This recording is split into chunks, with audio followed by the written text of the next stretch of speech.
ओम शांति। आज 8 अप्रैल 2021 के मधुर महावाक्य है और आज की मुरली में बाबा हर बच्चे को फूल के रूप में देख रहे हैं। और फूल की विशेषताएं क्या होती है कि फूल इतने सुख देने वाले होते हैं, कभी कांटा चुभाने वाले नहीं होते हैं। तो बाबा कहे अपने आप को देखो कि हमारे में ऐसे कोई अवगुण रूपी कांटा तो नहीं है जो अनेकों को दुख दे रहा हो। मैं सदाबहार फूल कितना बना हूँ, ये चेक कर। आज की मुरली धारणा युक्त मुरली है, जहाँ हर एक अपने आप को ये चेक कर सकते हैं कि हम कहाँ तक एक सदाबहार खुशबूदार रूहानी फूल बने हैं। सुनते हैं बाबा के मधुर महावाक्य। ओम शांति। मीठे बच्चे, तुम्हें फूल बन सबको सुख देना है। फूल बच्चे मुख से रत्न निकालेंगे। प्रश्न है, फूल बनने वाले बच्चों प्रति भगवान की कौन सी ऐसी शिक्षा है जिससे वह सदा खुशबूदार बना रहे? उत्तर है, हे मेरे फूल बच्चे। कितना प्यार से बाबा कहते हैं, हे मेरे फूल बच्चे, तुम अपने अंदर देखो कि मेरे अंदर कोई आसुरी अवगुण रूपी कांटा तो नहीं है। अगर अंदर कोई कांटा हो तो जैसे दूसरे के अवगुण से नफरत आती है, वैसे अपने आसुरी अवगुण से नफरत करो तो कांटा निकल जाएगा। अपने को देखते रहो, मनसा वाचा कर्मणा, ऐसा कोई विकर्म तो नहीं होता है जिसका दंड भोगना पड़े। ओम शांति। रूहानी बच्चों प्रति रूहानी बाप बैठ समझाते हैं। इस समय रावण राज्य होने कारण मनुष्य सब है देह अभिमानी, इसलिए उन्हों को जंगल का कांटा कहा जाता है। ये कौन समझाते हैं? बेहद का बाप, जो अब कांटों को फूल बना रहे हैं। कहाँ कहाँ माया ऐसी है जो फूल बनते बनते फट से फिर कांटा बना देती है। इसको कहा ही जाता है कांटों का जंगल। इसमें अनेक प्रकार के जानवर मिसल मनुष्य रहते हैं। है मनुष्य, परंतु एक दो में जानवरों मिसल लड़ते झगड़ते रहते हैं। घर घर में झगड़ा लगा हुआ है। विषय सागर में ही सब पड़े हैं। ये सारी दुनिया बड़ा भारी विष का सागर है। सारी दुनिया बड़ा भारी विष का सागर है, जिसमें मनुष्य गोते खा रहे हैं। इसको ही पतित भ्रष्टाचारी दुनिया कहा जाता है। गरुड़ पुराण में ऐसे चित्र दिखाए हुए हैं कि कैसे मनुष्य यातनाएं भोग रहे हैं, सजाएं भोग रहे हैं अपने कर्मों की। तो वहां पर भी ये दिखाया है कि कैसे समुद्र है, विष का सागर है और उसमें सब गोते खा रहे हैं। इसको ही पतित भ्रष्टाचारी दुनिया कहा जाता है। अभी तुम कांटों से फूल बन रहे। बाप को बागबान भी कहा जाता है। बाप बैठ समझाते हैं। गीता में है ज्ञान की बातें और फिर मनुष्य की चलन कैसी है वह भागवत में वर्णन है। क्या क्या बातें लिख दी है। सतयुग में ऐसे थोड़ी कहेंगे। सतयुग तो है ही फूलों का बगीचा। अभी तुम फूल बन रहे। फूल बनकर फिर कांटे बन जाते हैं। आज बड़ा अच्छा चलते, फिर माया के तूफान आ जाते हैं। बैठे बैठे माया क्या हाल कर देती है। बाप कहते रहते हैं कि हम तुमको विश्व का मालिक बनाते हैं। भारतवासियों को कहते हैं, तुम विश्व के मालिक थे। कल की बात है, लक्ष्मी नारायण का राज्य था। हीरे जवाहरतों के महल थे, उनको कहते ही है गार्डन ऑफ अल्लाह। जंगल यहाँ है, फिर बगीचा भी यहाँ होगा ना। भारत स्वर्ग था, उसमें फूल ही फूल थे। बाप ही फूलों का बगीचा बनाते हैं। फूल बनते बनते फिर संग दोष में आकर खराब हो जाते हैं। बस बाबा, हम तो शादी करते हैं। फूल बनते बनते संग दोष में आए कि बस खराब हो जाते। तो बाबा को भी क्या कहते, बस बाबा हम तो शादी करते हैं। माया का भपका देखते हैं ना, यहाँ तो है बिल्कुल शांति। यह दुनिया सारी है जंगल। जंगल को जरूर आग लगेगी, तो जंगल में रहने वाले भी खत्म होंगे ना। वही आग लगनी है जो 5000 वर्ष पहले लगी थी, जिसका नाम महाभारत लड़ाई रखा है। एटॉमिक बॉम्ब्स की लड़ाई तो पहले यादवों की ही लगती है। वह भी गायन है। साइंस से मिसाइल्स बनाए हैं, शास्त्रों में तो बहुत कहानियां हैं। बाप बच्चों को समझाते हैं, ऐसे कोई पेट से थोड़ी मुसल निकाल सकते हैं। बाबा कहे, ऐसे कोई पेट से थोड़ी मुसल निकल सकते हैं। अभी तुम देखते हो साइंस द्वारा कितने बॉम्ब्स आदि बनाते। सिर्फ 2 बॉम्ब ही लगाए तो कितने शहर खत्म हो गए। दूसरे विश्व युद्ध के दौरान जापान में सिर्फ 2 बॉम्ब 2 शहर पर लगाए तो कितने शहर उसके आसपास के भी खत्म हो गए। कितने आदमी मरे, लाखों मरे होंगे। अब इस इतने बड़े जंगल में करोड़ों मनुष्य रहते हैं, इसको आग लगनी है। तो इतना बड़ा जंगल है तो जरूर है आग तो लगेगी। तो इसलिए बाबा कहे, अब इस इतने बड़े जंगल में करोड़ों मनुष्य रहते हैं, इनको आग लगनी है। शिव बाबा समझाते हैं, बाप तो फिर भी रहम दिल है। बाप को तो सबका कल्याण करना है, फिर भी जाएंगे कहाँ। देखेंगे बरोबर आग लगती है तो फिर भी बाप की शरण लेंगे। बाप है सर्व का सदगति दाता, पुनर्जन्म रहित, उनको फिर सर्वव्यापी कह देते हैं। अभी तुम हो संगम युगी, तुम्हारी बुद्धि में सारा ज्ञान है। मित्र संबंधियों आदि के साथ भी तोड़ निभाना है। ये नहीं कि सन्यासी बन जाना है। बाबा कहे मित्र संबंधियों आदि से भी तोड़ निभाना है। उनमें है आसुरी गुण, तुम्हारे में है दैवी गुण। तुम्हारा काम है औरों को भी यही सिखलाना। मंत्र देते रहो, प्रदर्शनी द्वारा तुम कितना समझाते हो। भारतवासियों के 84 जन्म पूरे हुए हैं। अब आप आए हैं मनुष्य से देवता बनाने, अर्थात नरकवासी मनुष्य को स्वर्गवासी बनाते हैं।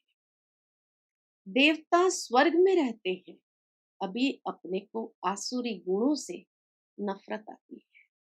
अपने को देखा जाता है हम दैवी गुणों वाले बने हैं, हमारे में कोई अवगुण तो नहीं है। मनसा वाचा कर्मणा, हमने कोई ऐसा कर्म तो नहीं किया जो आसुरी काम हो।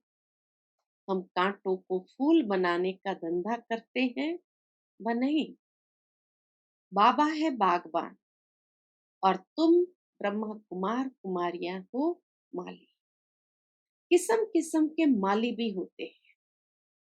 कोई तो अनाड़ी है जो किसको आप समान नहीं बना सकते। प्रदर्शनी में बागवान तो नहीं जाएंगे, माली जाएंगे। ये माली भी शिव बाबा के साथ है। ब्रह्मा बाबा भी बड़ा माली है, यह माली भी शिव बाबा के साथ है। इसलिए यह भी नहीं जा सकता। तुम माली जाते हो सर्विस करने के लिए, अच्छे अच्छे मालियों को ही बुलाते हैं। बाबा भी कहते हैं अनाड़ियों को न बुलाओ, बाबा नाम नहीं बतलाते हैं, थर्ड क्लास माली भी है ना। बागवान प्यार उनको करेंगे, इनको करेंगे जो अच्छे अच्छे फूल बनाकर दिखाएंगे। उस पर बागवान खुश भी होगा। मुख से सदैव रत्न ही निकालते रहते हैं। कोई रत्न के बदले पत्थर निकालेंगे तो बाबा क्या कहेंगे? शिव पर अक के फूल भी चढ़ाते हैं ना, तो कोई ऐसे भी चढ़ते हैं ना। चलन तो देखो कैसी है। कांटे भी चढ़ते हैं, चढ़कर फिर जंगल में चले जाते हैं। कांटे भी चढ़ते हैं, चढ़कर फिर जंगल में चले जाते हैं। सतो प्रधान बनने बदले और ही तमो प्रधान बनते जाते हैं। उनकी फिर क्या गति होती है? बाप कहते हैं, मैं एक तो निष्कामी हूं और दूसरा पर उपकारी हूं। पर उपकार करता हूं। किस पर उपकार करता हूं? भारतवासियों पर जो हमारी ग्लानि करते हैं। बाप कहते हैं, मैं इस समय ही आकर स्वर्ग की स्थापना करता हूं। किसको कहो स्वर्ग चलो, तो कहते हैं स्वर्ग में तो हम यहाँ है ना, यही हमारे लिए स्वर्ग है। अरे स्वर्ग होता है सतयुग में, कलयुग में फिर स्वर्ग कहाँ से आया? कलयुग को कहा ही जाता है नर्क। पुरानी तमो प्रधान दुनिया है। मनुष्य को पता ही नहीं है कि स्वर्ग कहाँ होता है। स्वर्ग आसमान में समझते हैं। दिलवाड़ा मंदिर में भी स्वर्ग ऊपर में दिखाया। नीचे तपस्या कर रहे हैं तो मनुष्य भी इसीलिए कह देते फलाना स्वर्ग पधारा। स्वर्ग कहाँ है? सबके लिए कह देते स्वर्गवासी हुआ। यह है ही विषय सागर। क्षीर सागर विष्णुपुरी को कहा जाता है। उन्होंने फिर पूजा के लिए एक बड़ा तालाब बनाया। उसमें विष्णु को बिठाया है। अभी तुम बच्चे स्वर्ग में जाने की तैयारी कर रहे हो, जहां दूध की नदियां होगी। अभी तुम बच्चे फूल बनते जाओ। ऐसी कोई चलन कभी नहीं चलनी है जो कोई कहे यह तो कांटा है। हमेशा फूल बनने के लिए पुरुषार्थ करते रहो। माया कांटा बना देती है, इसलिए अपनी बहुत बहुत संभाल करनी है। बाप कहते हैं, गृहस्थ व्यवहार में रहते कमल फूल समान पवित्र बनना है। बागवान बाबा कांटों से फूल बनाने आए हैं। देखना है हम फूल बने हैं। फूलों को ही सर्विस के लिए जहां तहां बुलाते हैं। बाबा गुलाब का फूल भेजो। बाबा को लिखते हैं, बाबा गुलाब का फूल भेजो। दिखाई तो पड़ता है ना कौन कौन सा फूल है। बाप कहते हैं, मैं आता ही हूं तुमको राजयोग सिखाने। बाबा आते ही हैं राजयोग सिखलाने।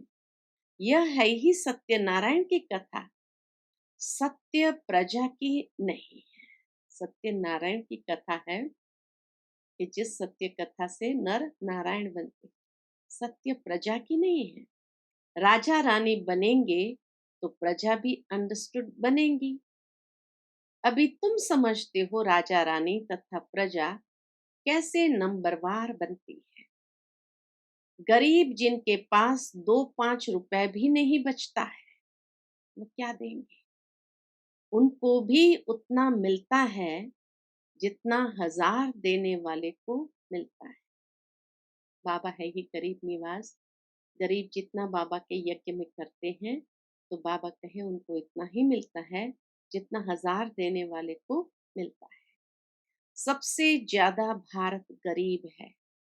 किसको भी याद नहीं है कि हम भारतवासी स्वर्गवासी थे। देवताओं की महिमा भी गाते हैं, परंतु समझ नहीं सकते। जैसे मेंढक ट्रा ट्रा करते हैं, बुलबुल आवाज कितना मीठा करती है। बाबा के पास भी साकार बाबा जब थे तो एक बुलबुल रोज बाबा के पास आते थे। बाबा उनको कुछ न कुछ अनाज के दाने खिलाते थे हाथ में, रोज बाबा के पास आती थी। तो बाबा कहे, बुलबुल आवाज कितना मीठा करती है, अर्थ कुछ नहीं। आजकल गीता सुनाने वाले कितने हैं, माताएं भी निकली हैं। गीता से कौन सा धर्म स्थापन हुआ, ये कुछ भी नहीं जानते। थोड़ी रिद्धि सिद्धि कोई ने दिखाई तो बस समझेंगे यह भगवान है। गाते हैं पतित पावन, तो पतित है ना। बाप कहते हैं विकार में जाना यह नंबर वन पतित बना है। ये सारी दुनिया पतित है, सब पुकारते हैं, हे पतित पावन आओ। अब उनको आना है, वह गंगा स्नान करने से पावन बनना है। बाबा कहे, पूछो, पतित पावन को बुलाते हैं तो उनको आना है, वह गंगा स्नान करने से पावन बनना है। बाप को मनुष्य से देवता बनाने के लिए कितनी मेहनत करनी पड़ती है। बाप कहते हैं मुझे याद करो तो तुम कांटे से फूल बन जाएंगे। मुख से कभी पत्थर नहीं निकालो, फूल बनो। यह भी पढ़ाई है ना, बाबा की पढ़ाई है कांटों से फूल बनने की। चलते चलते ग्रहचारी बैठ जाती है तो फेल हो जाते हैं, होपफुल से होपलेस हो जाते हैं। फिर कहते हैं हम बाबा के पास जाएं। इंद्र की सभा में गंदे थोड़ी आ सकते हैं, ये इंद्र सभा है ना। ब्राह्मणी जो ले आती है उस पर भी बड़ी जवाबदारी है।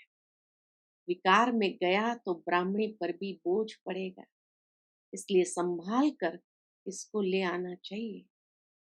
आगे चल तुम देखेंगे साधु संत आदि सब क्यों में खड़े हो जाएंगे। बाबा की भविष्यवाणी कि आगे चल करके देखेंगे साधु संत आदि सब क्यों में खड़े हो जाएंगे। भीष्म पितामह आदि का नाम तो है ना। बच्चों की बड़ी विशाल बुद्धि होनी चाहिए। तुम किसी को भी बता सकते हो भारत गार्डन ऑफ फ्लावर था, देवी देवताएं रहते थे, अभी तो कांटे बन गए। तुम्हारे में 5 विकार है ना। रावण राज्य माना ही जंगल, बाप आकर कांटों को फूल बनाते हैं। ख्याल करना चाहिए, अभी हम गुलाब के फूल नहीं बने तो जन्म जन्मांतर अक के फूल ही बनेंगे। बाबा कहे अंदर में ख्याल करना चाहिए, अभी हम गुलाब के फूल नहीं बने तो क्या होगा, जन्म जन्मांतर अक के फूल ही बनेंगे। हर एक को अपना कल्याण करना है, शिव बाबा पर थोड़ी मेहरबानी करते हैं। खुद का कल्याण करना है तो ये कोई शिव बाबा पर मेहरबानी नहीं है। मेहरबानी तो अपने पर करनी है। कैसे करेंगे, अब श्रीमत पर चलना है। बगीचे में कोई जाएंगे तो खुशबूदार फूलों को ही देखेंगे, अक को थोड़ी देखेंगे। फ्लावर शो होता है ना, यह भी फ्लावर शो है। बड़ा भारी इनाम मिलता है, इस फ्लावर शो में बड़ा भारी इनाम मिलता है। बहुत फर्स्ट क्लास फूल बनना है, बड़ी मीठी चलन चाहिए। क्रोधी के साथ बड़ा नम्र हो जाना चाहिए। हम श्रीमत पर पवित्र बन पवित्र दुनिया स्वर्ग का मालिक बनना चाहते हैं। बाबा कहे अंदर में वो ना रहना चाहिए कि हम श्रीमत पर पवित्र बन पवित्र दुनिया स्वर्ग का मालिक बनने चाहते हैं। युक्तियां तो बहुत होती है ना, माताओं में त्रिया चरित्र बहुत होते हैं। चतुराई से पवित्रता में रहने के लिए पुरुषार्थ करना है। तुम कह सकती हो कि भगवान उवाच काम महाशत्रु है, पावन बनो, पवित्र बनो तो सतो प्रधान बन जाएंगे। तो क्या हम भगवान की नहीं माने। युक्ति से अपने को बचाना चाहिए। विश्व का मालिक बनने के लिए थोड़ा सहन किया तो क्या हुआ, अपने लिए तुम करते हो ना।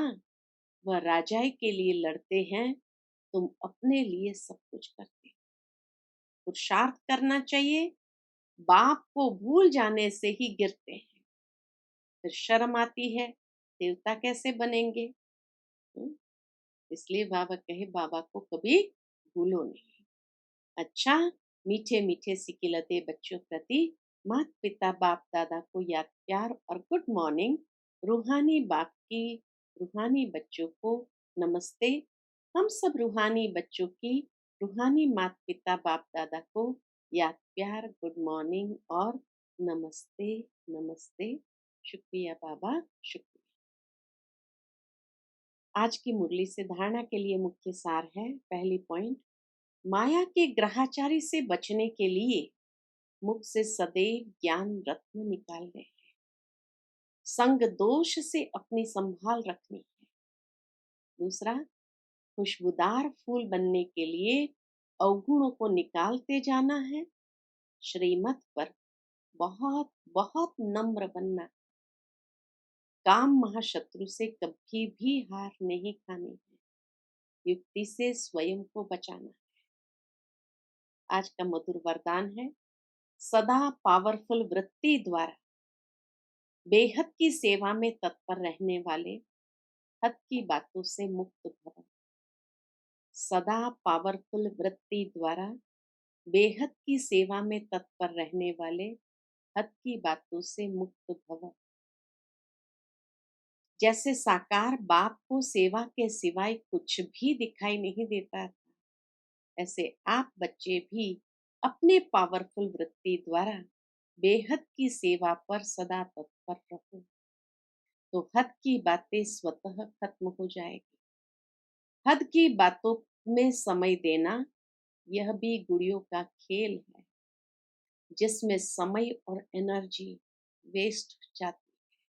इसलिए छोटी छोटी बातों में समय व जमा की हुई शक्तियां व्यर्थ नहीं गंवाओ। आज का स्लोगन है, सेवा में सफलता प्राप्त करनी है तो बोल और चाल चलन प्रभावशाली। सेवा में सफलता प्राप्त करनी है तो बोल और चाल चलन प्रभावशाली। अच्छा, Om Shanti. To watch Peace of Mind channel videos on YouTube, subscribe us on youtube.com/tvpeaceofmind. Just a click for a peaceful life.